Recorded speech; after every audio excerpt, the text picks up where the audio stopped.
Welcome back, guys, to the channel. It's been a while. It's been a hot minute.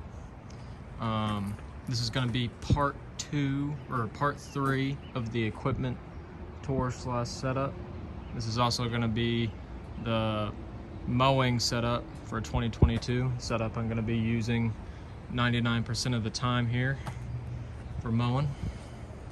I'm going to go over the trailer, the equipment on the trailer and everything. And a little brief overview of my truck. We went over it in more detail in part 2 of the equipment tour / setup. But we'll start out with it real quick. Background of it. This is my dad's truck, first owner of it. It is a 2014 Chevy Silverado 1500. And it's 2014. He bought it. He's the first owner of it. And then when I was 15, so 2 or 3 years ago now, I bought it from him so he could buy his new truck. And he put the bumpers on it, the rims, winch, blacked out everything there. Had the exhaust installed, and we have this rear bumper. He installed that too. The only thing I did to it so far is get the tow hooks painted red, and put a little bit smaller of a toolbox in there. This is hopefully going to be the first and last year it's a work truck, because it's just kind of too nice of a truck to be a work truck, you know, kind of all scratched up and everything already. So hopefully by the end of this year I'm going to get a heavier duty work truck and turn this into my daily and get it repainted and everything. So but yeah, that's basically just the truck.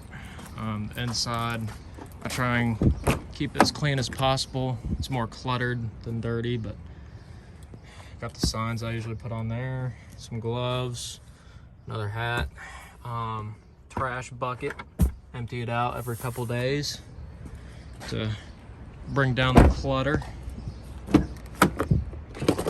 Oops. This is, you know, the more dirty section, dusty and mud. And then I got my business cards and stuff in there. So that's really it. Basic truck.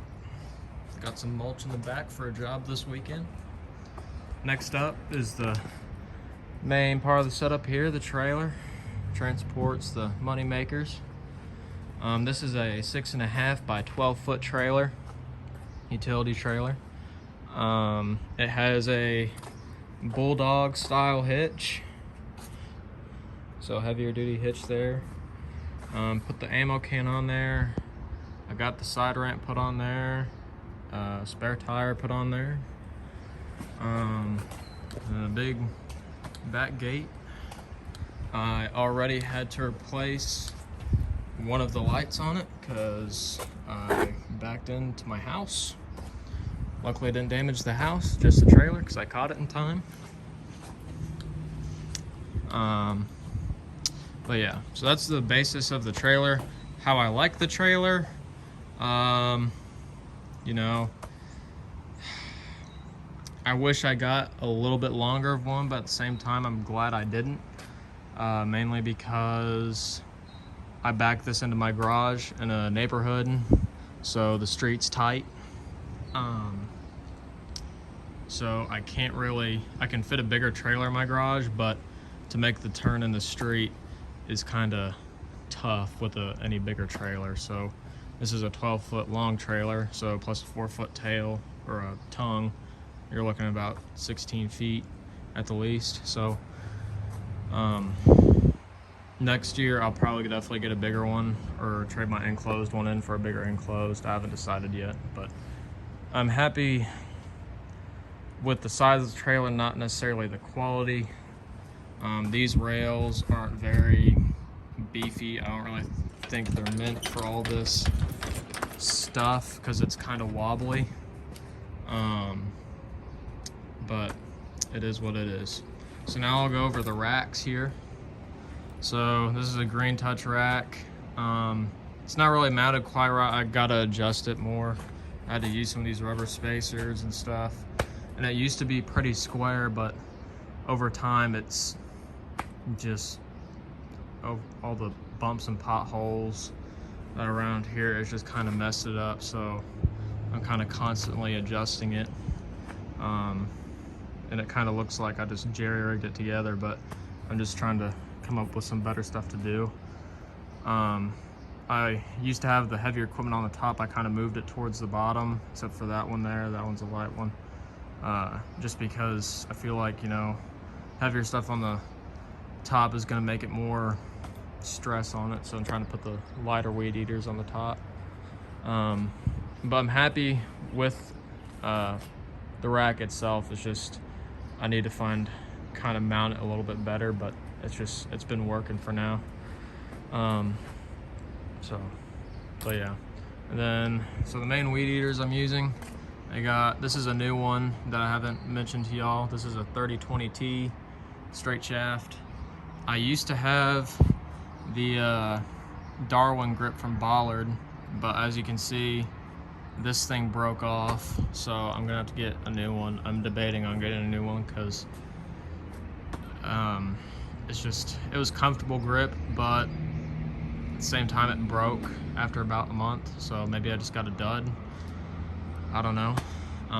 Anyway, we got the Paz unit here. This was a newer one, and it's already kind of starting to look old. I got two other ones that I got.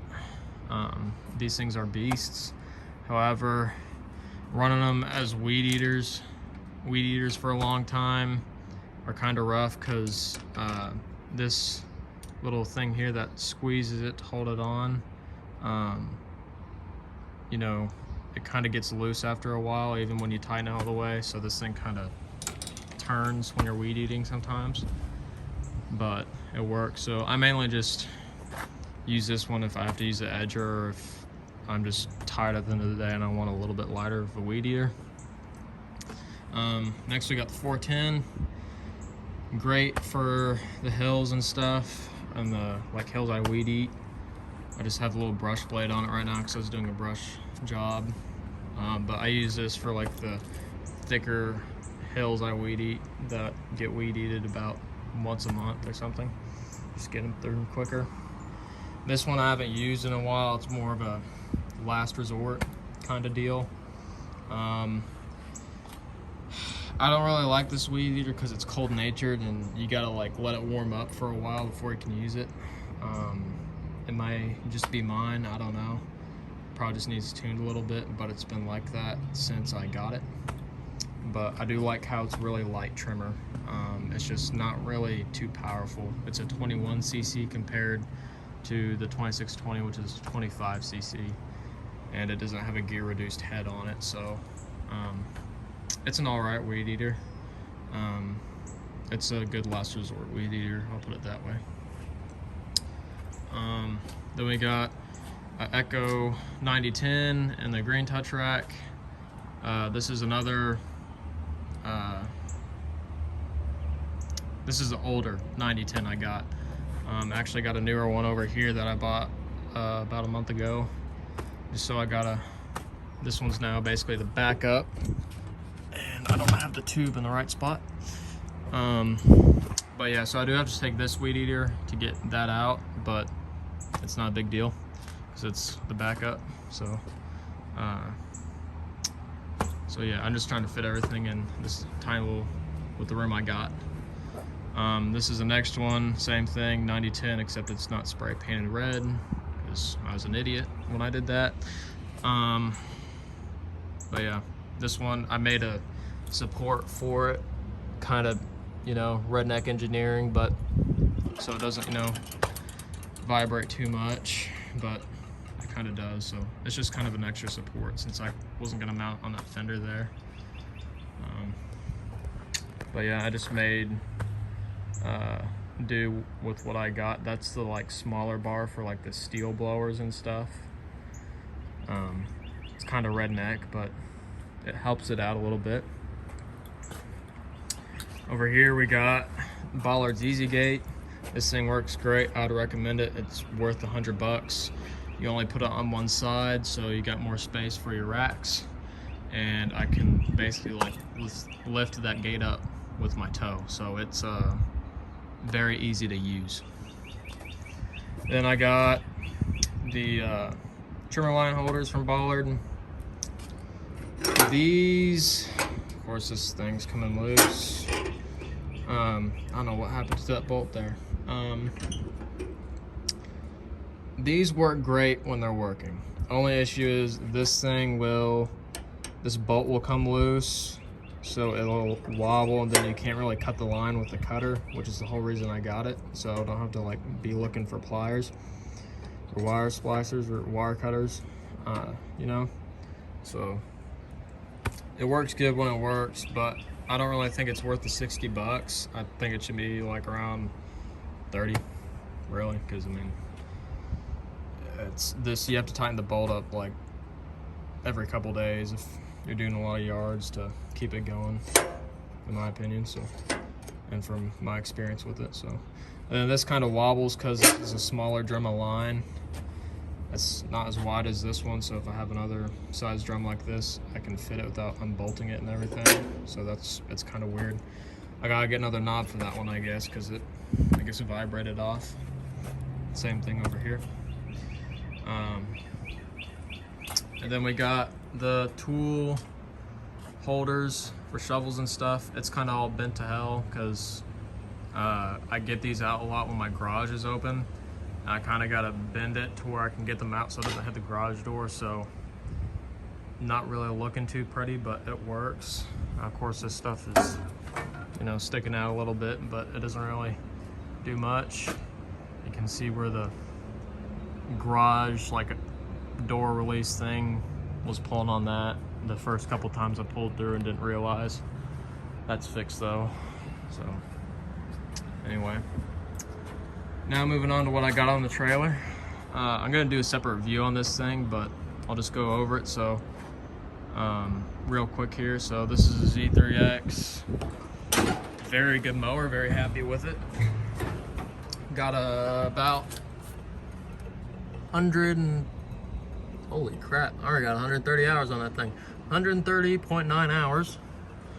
I'm averaging anywhere from 10 to 15 hours a week on it. And then this one's always on the trailer. In the front, I either have the 36 or the 48. Right now, the 48's up here. Got some new tires on it as well. Now, I was pulling the 36 on sideways, but it's easier just to pull them up here. I got a little bit more room for what I have up here. So yeah, so usually 52 is in the back, or the 48 or 36 is in the front. Then I got this push mower. You may notice the Toro is not on this trailer. I actually sold that to a buddy of mine, and was using my Troy-Bilt mower until I got this one. Just my neighbor gave it to me for free. Obviously needs a little TLC because the wheel thing came off of that. But it's a good little Honda mower, so I just use it for when I need it, which is on like 1 yard. So it works good. Good little mower. And I did have another blue 5-gallon can for my mixed, but then a hole got poked in it.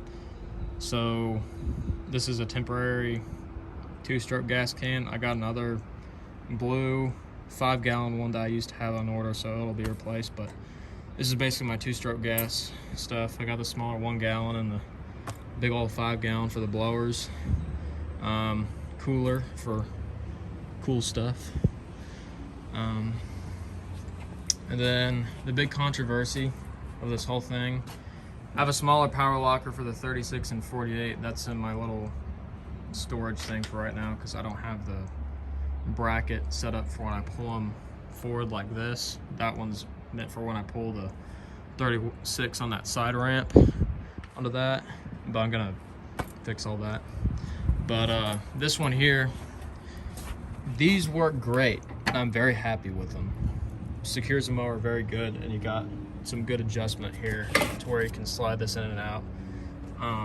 Only issue was with this one, because this slides out of those brackets. The piece where the pin goes in was welded backwards, so the handle would only screw in that way because it only has threads on one side. So it wouldn't work. So I had to take it to a welding shop to where they would cut this off and flip it back over the right way. So that kind of sucked because these are like, I want to say $400 for the whole set. I can't quite remember. So I think it was anywhere from $200 to $400. Don't quote me on that, but that's what I remember these being each. So it kind of sucks paying that much money and you have to go get it re-welded. But anyway, I was gonna try and get a refund on it, but I just didn't have the time because I was getting this set up last minute, about a couple weeks before the season started. So yeah, kind of sucked, but it's life, you know.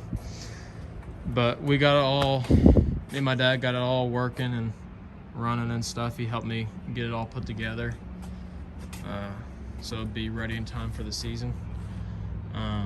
But yeah, this is basically the main mowing setup for 2022. Very happy with it. Definitely gonna make some upgrades for next year, but this will get me through the season for sure. Anyway, I'll see y'all in the next video, and take care. Bye-bye, guys.